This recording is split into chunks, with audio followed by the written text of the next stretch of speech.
Punto por punto. Voy a platicar con el doctor Juan Salgado Brito, expresidente municipal de Cuernavaca, exdiputado local, exdiputado federal, ex de muchas cosas, un hombre pues con toda la vida en la política, desde los tiempos del gobernador Felipe Rivera Crespo y antes, desde que fue presidente municipal Felipe Rivera Crespo, a un lado y siempre en la administración pública, en cargos de representación popular. Doctor, muchas gracias por estar con nosotros. Gracias, Punto por Javier. Punto.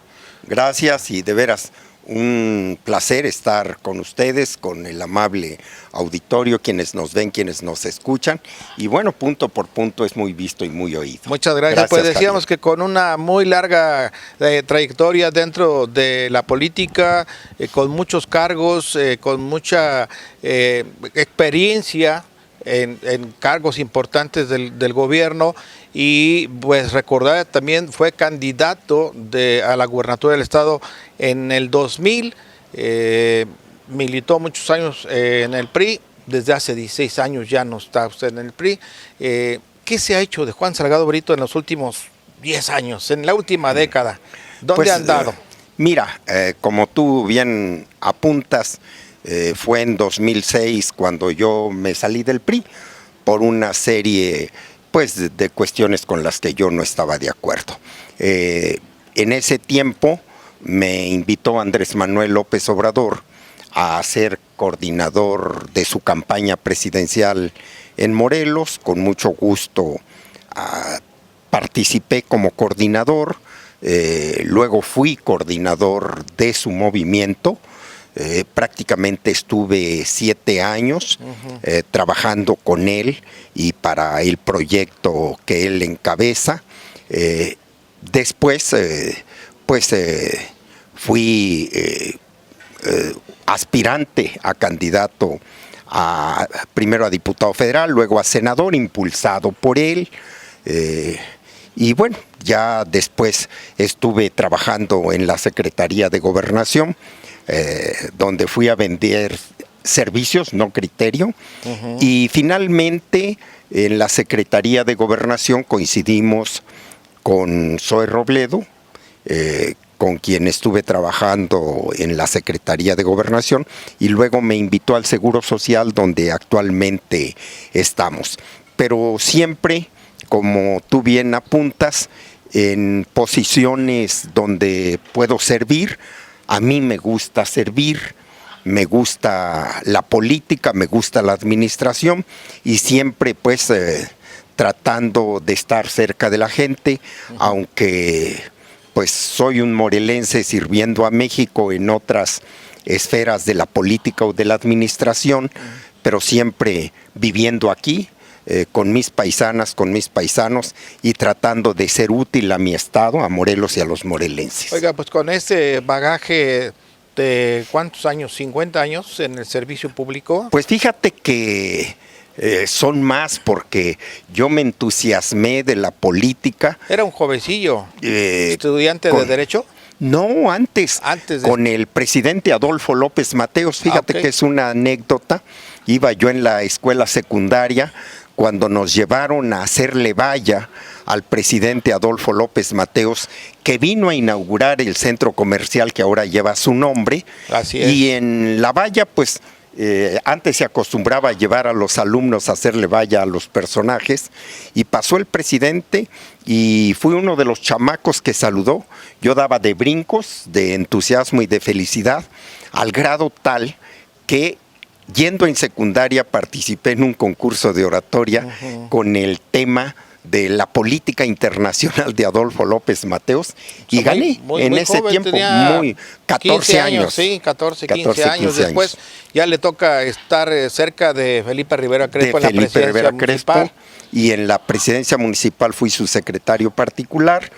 Bueno, y ya le acompañé en la campaña, fui un tiempo secretario particular de él como gobernador, y luego ya fui diputado local, diputado federal y muchas cosas más. Oiga, y tiempos que le han tocado vivir importantes en la vida del estado de Morelos, por ejemplo, cómo se atendían y resolvían los problemas con don Lauro Ortega, cómo hay que hacer uso de la política en el mejor de los sentidos para atender, para escuchar a la gente, para resolver sus problemas.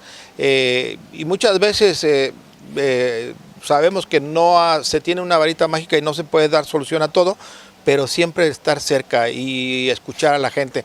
Y he ido aprendiendo de muchos personajes, desde Adolfo López Mateos hasta hoy Andrés Manuel López Obrador. Así es.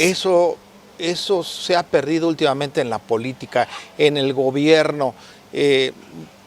Falta un poco de sensibilidad. Exactamente, has dado en el clavo. Lo que debe acompañar a todo político, lo escribí hace unos días, es lo que decía Reyes Heroles. Corazón, cabeza y carácter. Corazón, pues para entender con sensibilidad los problemas de la gente, sus sentimientos, sus sufrimientos, sus angustias, lo que el pueblo siente. Ese es tener corazón. Tener cabeza es para saber con talento, con inteligencia, aprender a plantear las soluciones más adecuadas, a planear, a programar, a diseñar las estrategias y las políticas, los planes, los programas con más mesura, convenientes. centrados, sin arrebatos. Exactamente, con tranquilidad y carácter, bueno, pues para tener la firmeza suficiente encaminada a tomar las decisiones más adecuadas. Decisiones que conlleven a tres objetivos fundamentales: a que impere la justicia, a que haya seguridad y a que exista bienestar para la gente, sobre todo para los que más necesitan. Oiga, desde su óptica, con toda esta trayectoria, esta experiencia, estos tiempos que estamos viviendo en el estado de Morelos, que se viven a nivel nacional, muchos delitos, violencia, situaciones que lastiman a la sociedad, ¿qué es lo que tenemos que hacer como sociedad? ¿Qué es lo que tiene que hacer la política? ¿Qué tienen que hacer los políticos para darle rumbo al estado de Morelos, que nosotros lo hemos comentado aquí con Andrés Laguna y su servidor? Lleva años Morelos sin tener un despegue como lo tienen pues Hidalgo y Tlaxcala. A usted le toca desde el Seguro Social andar en varios estados de la República, en Oaxaca, y se nota el desarrollo. Morelos tenemos muchos años. Muchos años de rezago. Lamentablemente hemos tenido gobernantes más ocupados y preocupados por el dinero y por el poder, por satisfacer vanidades y satisfacer apetitos de poder, de dinero, que con vocación de servicio. Da envidia ver el desarrollo y el crecimiento de entidades similares en tamaño a Morelos, como Colima, Aguascalientes, Nayarit, Hidalgo, Tlaxcala, ¿verdad?, que tienen un despegue extraordinario. ¿Por qué? Porque ha habido liderazgo político, liderazgo de gobierno, y yo creo que es allí donde nos ha fallado. Lamentablemente no hemos tenido los gobernantes que merecemos, que quisiéramos tener los morelenses para ese gran despegue que se requiere. Y tienes razón, la participación ciudadana es la clave.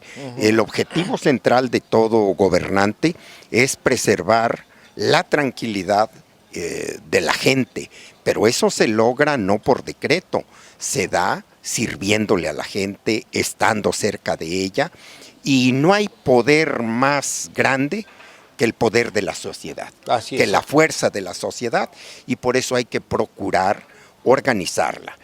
Cuando yo fui presidente municipal de Cuernavaca, con un presupuesto bastante exiguo, considero que hicimos mucho gracias a la participación ciudadana. Integramos el Consejo Consultivo de la ciudad, integramos los consejos de colaboración municipal, creamos las 8 delegaciones en que está dividido Cuernavaca, pero involucrando a la gente. Fue un gobierno del pueblo, fue un gobierno con el pueblo, y solamente así pudimos salir a buen puerto. Sí, bueno, ha cambiado mucho desde entonces. Después ya vino por el 97, me parece que con Ernesto Zedillo, cuando se liberan recursos federales y se les entregan directamente a los municipios para que ellos los organicen, los asuman y los inviertan. Claro. Y creo que a mí me gusta, doctor, más que una entrevista, muchas veces charlar con el invitado porque podemos interactuar y para mí era una buena decisión darle recursos a los municipios, pero creo que ahí se empezó a pervertir mucho del tema la política porque desde los ayuntamientos, los alcaldes empezaron a hacer mal uso de los recursos. A urbanizarse, decía un gobernador, a urbanizarse. ¿Cómo que a urbanizarse? Sí, porque todos se hicieron de suburban, ¿no? Todos los funcionarios municipales se hicieron de suburban. Fíjate que yo tuve la oportunidad de ser diputado federal en la segunda ocasión que fui, del 94 al 97, y me tocó participar en el debate y en la reforma constitucional del 115 constitucional que propició y permitió darles más facultades y más recursos a los ayuntamientos. Lamentablemente, pues se ha ido, como ocurre en el presupuesto estatal en el caso de Morelos, en irse ese presupuesto en gasto corriente, en pago de servicios a los funcionarios públicos, pago de privilegios, celulares, gastos de representación, viáticos. U oficinas que no tienen sentido, ¿no? Oficinas que no tienen sentido. Es decir, se ha disparado la burocracia y la burocratización de las estructuras políticas y administrativas, pues de los tres órdenes de gobierno, hay que reconocerlo. Y eso es pues lo que lamentablemente genera el retraso, el rezago y el que no haya dinero. No queda dinero para obra pública, para educación, para salud, porque la mayor parte se va para el pago de sueldos. Hay que eficientar la administración pública. Claro, y buena parte de ese presupuesto pues se va al caño de la corrupción, ¿no? Eso es lo que se tiene que terminar. Oiga, ¿cómo resolvemos los problemas ahorita de inseguridad, de inestabilidad social en Morelos? Estamos terminando este año, viene el presupuesto, hay que sacarlo adelante. Este año 2022 fue el mismo del 2021, no hubo un acuerdo entre ejecutivo, legislativo. ¿Cómo los poderes tienen que caminar juntos? ¿Cómo dejar a un lado diferencias políticas, personales para caminar juntos? Tener un presupuesto adecuado para el 2003 y ahora sí entrar y prepararse para el 2024, que será un año político muy intenso. Pues para eso es la política. La política es el instrumento pues para dialogar y del diálogo lograr acuerdos. Si no hay capacidad política, si no hay oficio político, si no hay vocación política para dialogar con las distintas fuerzas políticas y sociales, para tener una atinada interlocución con el gobierno federal, los gobiernos municipales, pues difícilmente se van a dar los acuerdos que se requieren para bien de Morelos y de los morelenses. Mira, ahorita pues más o menos Morelos tiene un presupuesto, el gobierno, de 30,000 millones. Somos 2 millones de habitantes. De esos 2 millones, 1 millón vive en condiciones de pobreza. Y el 10% de ese millón vive en extrema pobreza, en absoluta pobreza. ¿Por qué? No es que falte dinero, no es que no haya dinero, sino que está mal invertido, está mal gastado, está mal administrado y hay que reorientar el rumbo del Estado, reorientando el rumbo del presupuesto y el rumbo del gobierno. Yo diría menos gobierno y más participación ciudadana, más sociedad. Doctor Juan Salgado Brito, pues siempre es un gusto platicar con usted, siempre lo he dicho, siempre va uno aprendiendo cosas interesantes, cosas importantes, con una persona con mucha experiencia, sobre todo usted en el caso de la política, de la administración pública. ¿Algún mensaje final para la audiencia de Punto por Punto, para todos los ciudadanos del estado de Morelos que lo ven a través del canal 77 de Easy y de nuestras plataformas digitales? Pues mira, decirle a la gente que se vienen momentos definitorios en la política, que el 24 va a ser un año de grandes decisiones y bueno, decirte que si nos dan la oportunidad de participar y de que nos consideren en las encuestas y si las encuestas nos favorecen, claro que nos gustaría encabezar pues los esfuerzos para reorientar el rumbo del Estado. Doctor, como siempre, un gusto saludarlo. Muchas gracias, Javier. Gracias a ti, Andrés, y a todo el equipo de Punto por Punto, extraordinario equipo, y gracias por el favor de su atención para vernos y escucharnos.